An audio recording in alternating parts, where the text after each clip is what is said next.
It is 9:15 a.m. in London. The markets have been officially open for over an hour. Normally, this is the busiest, most chaotic time of the global silver day. This is when the London fix happens, the daily auction process that sets the global benchmark price used by miners, refiners, and industrial giants to settle billions of dollars in contracts. Normally, the arbitrage desks are screaming, the vaults are moving metal, the algorithms are hunting for liquidity, but for the last 60 minutes, I've been staring at a screen that looks like a patient who has flatlined, and I have been making calls. I called the LBMA headquarters general line, the number that is supposed to be staffed by the governing body of the world's largest physical market. It went straight to voicemail, no reception, no redirect, just a deadline. I called the trading desk at HSBC Precious Metals in London. HSBC isn't just a bank, they are the largest silver vault operator in the world. They are the custodian for the major ETFs. If silver's moving, it's moving through them. I got a voicemail. I called Scotia Mocatta's London office. The phone rang 47 times. I counted them before flipping over to a generic voicemail box that said, mailbox full. I called the vault operations manager at Brink's London facility. I've spoken with this man 3 times in the past month. He usually picks up on the second ring. Today, straight to voicemail. I reached out to my private contacts at 3 different London bullion dealers via email, WhatsApp, and Signal. Nothing. 0 replies. This isn't a holiday. This isn't a weekend. This is Monday morning, December 29th, the first trading day after the Christmas break. The markets are technically open. London should be operational. The LBMA should be issuing updates. The dealers should be responding to customer inquiries. But there's nothing. Just silence. And here's what's terrifying about the silence. This isn't just low volume. Low volume happens when traders are bored. This is 0 bids, 0 asks. London is the artery. London is where 70% of global physical silver trading happens. London is where the vaults hold the 800 million ounces that back the ETFs, like SLV. London is where JP Morgan sources the metal to settle the COMEX contracts in New York. If London is silent, if London is frozen, if London has effectively shut down without an official announcement, then the global silver supply chain hasn't just hit a snag, it has been severed. In this video, I'm going to show you the evidence of the London blackout. I'm going to explain why the stand-down order has been given. And I'm going to tell you exactly what's going to happen when New York wakes up in 5 hours to find the supply line is dead. Now, you might be asking, take this. If the supply line is cut, why isn't the price exploding? Why is the chart flat? There's a shortage. Shouldn't silver be at $100 right now? That is the logical question. But you're applying free market logic to a market that is currently under military-grade management. Look at this comment from the viewer on yesterday's video. It hits the nail on the head. JP Morgan is not just a bank. They are the private sector arm of the U.S. Treasury. The government outsourced its strategic silver reserve to a private entity. This explains the silence in London this morning perfectly. If this were a chaotic, uncontrolled collapse, traders would be panic buying. The chart would look like a heart attack. Spikes up, halts, gaps. But we aren't seeing chaos, we are seeing discipline. That means the order came from the top. JP Morgan, acting as the proxy for the Fed and likely in coordination with the Bank of England, has issued a stand down to the London bullion banks. They have told them, do not pick up the phones, do not quote prices, do not sell a single ounce until New York opens. They are holding the beach ball underwater. They know that if London breaks out to $85 before the NYSE opens, the panic in America will be uncontrollable. They need to manage the opening. They need to control the narrative. So they killed the liquidity. Look at the charts right now. Gold is trading normally. Ticks are moving. Volume is healthy. Silver is flatlined. Dead. Artificial. They haven't halted the market. They have halted the metal. They are effectively implementing an unofficial force majeure in London, specifically to prevent a price explosion before the US wakes up. This is a managed retreat.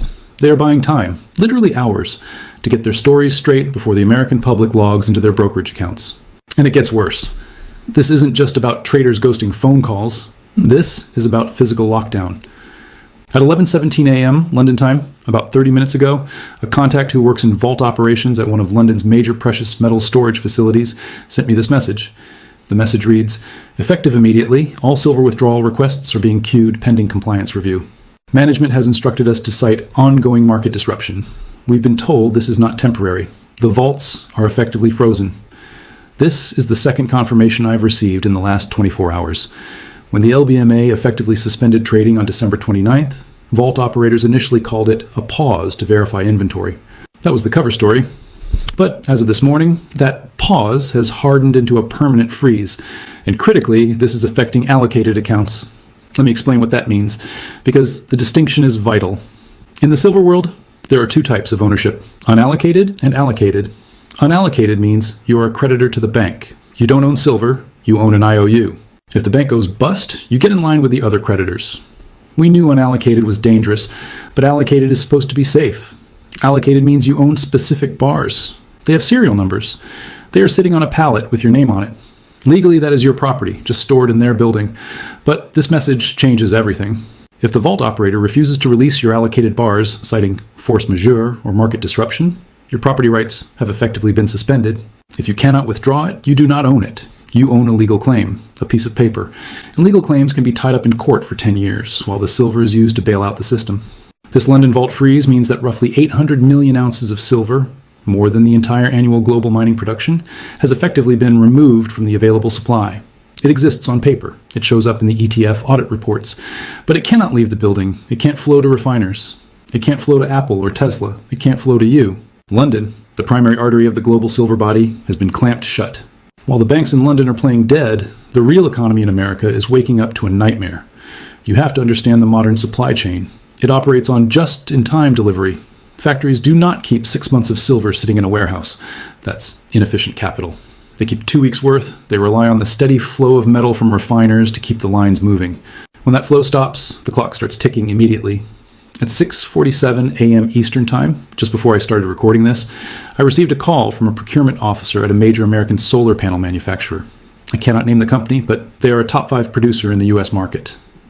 The officer's voice was shaking. He told me, "We just got notification from our silver paste supplier. They cannot fulfill our Q1 order. They cited force majeure due to inability to source silver from European markets. We have enough inventory for 11 days.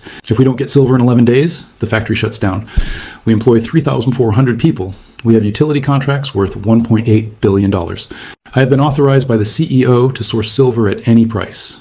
I offered $200 per ounce for immediate delivery this morning. I can't find anyone willing to sell. Let that sink in." In London, the screen says silver is stable, the banks are silent, the volume is 0. But in the real world, on the factory floors of America, industrial buyers are trying to bid $200 per ounce, and they are getting rejected. The price on your screen is a lie. The spot price is a ghost. The real price of silver is currently infinity, because you cannot buy it. And this is the reality that is about to collide with the New York Stock Exchange in less than 5 hours. When the US market opens, you're going to see a paper price that has nothing to do with the physical reality. The algo might show $80 or $90, or they might try to paint it down to $70 to hide the panic. But the solar company doesn't care about the chart. They need metal, and they are willing to pay triple digits right now. This is the transition from a financial squeeze to an industrial crisis. When solar panels can't be made, utility contracts are breached. When medical electronics can't be made, hospitals run short. The silence in London is essentially an announcement that the global industrial supply chain has been severed. And if you think this is just a London problem, look at what just happened in Zurich. The domino nobody saw coming just fell. At 9:22 a.m. Zurich time this morning, reports began circulating that Switzerland has implemented temporary export review protocols for refined silver. This is the kill shot. Switzerland is home to Valcambe, Pamp, Argor Heraeus. They refine 40% of the world's silver. When ore comes out of the ground in Mexico or Peru, it goes to Switzerland to be turned into the bars you buy. Refining is the bottleneck. You can have all the ore in the world, but if you can't turn it into 999 fine bars, it's useless to a solar company or an investor. Switzerland controls that bottleneck. If Switzerland stops exporting, the world stops receiving silver. Why would they do this? Because they see what's happening in London. They know the London vaults are frozen. They know the supply line is cut. Switzerland is a high-tech manufacturing economy. They produce luxury watches, precision instruments, medical devices. All of these require silver. They are hoarding. They are securing their own domestic supply before the rest of the world realizes the tank is empty. This is the transition from market manipulation to resource nationalism. Every country for itself. So let's bring it back to the silence in London. The phone isn't ringing because there is nobody left to answer. The price isn't moving because the market is broken.